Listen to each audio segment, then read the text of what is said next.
அஸ்ஸலாமு அலைக்கும் வரஹ்மத்துல்லாஹி வபரகாத்துஹு. இப்போ பின்னாடி நம்ம இருக்கிற இடத்தின் பேர் மஸ்ஜிதே உஸ்பா. இதற்கு இன்னொரு பேரும் இருக்குது, பீரே ஹிஜாம். பீரே ஹிஜாம்னா கிணறுன்னு அர்த்தம் உங்களுக்கு. இதோட வரலாறு என்னன்னா, நம்ம நபிகள் நாயகம் ஸல்லல்லாஹு அலைஹி வஸல்லம் சஹாபாக்களோட இங்கே வரும்போது தொழுவை நடத்தலாம்னு சொல்லி இருந்தாங்க.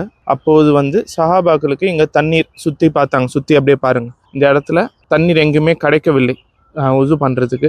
அப்போ நபிகள் நாயகம் கிட்ட சஹாபாக்கள் எல்லாம் கேட்டாங்க, இங்கே உது பண்ணுறதுக்கு நம்மளுக்கு கிணறு எதுவுமே இல்லையே, தண்ணி எதுவும் இல்லையே, என்ன பண்ணுறது அப்படின்றது. நபிகள் நாயகம் சொன்னாங்க, இங்கே அப்படியே வாங்க, முன்னாடி வாங்க, அங்கே தெரியுது பாருங்கள் கிணறு. இந்த இடம் கிணறு அப்போ இல்லை, அந்த இடத்துல தோண்டுங்கன்னு சொன்னாங்க. தோண்டுங்க, தண்ணீர் கிடைக்கும்னு.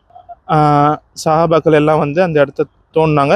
தோண்டின சிறிது அடியிலேயே உங்களுக்கு உடனே தண்ணீர் கிடைத்து விட்டது, அல்ஹம்துலில்லாஹ். அதனால இந்த இடத்தின் பேர் பீரே ஹிஜாம்னு அர்த்தம். மற்றபடி இங்கே தான் தொழுவை நடத்தியிருக்காங்க. அப்படியே அந்த பழைய இடம் அப்படியே இருக்குது பாருங்கள். இன்னும் இது கொஞ்சம் அழிஞ்சிட்டே வரனால இந்த இடத்த பாதுகாக்கிறதுக்காக இப்போ சவுதி அரசாங்கம் முன்னேற்பாடு செய்து கொண்டு வருகிறது. இப்போதைக்கு பிளாக் பண்ணி வச்சுருக்காங்க. பிற்காலத்தில் இது ஓப்பன் பண்ணுவாங்க.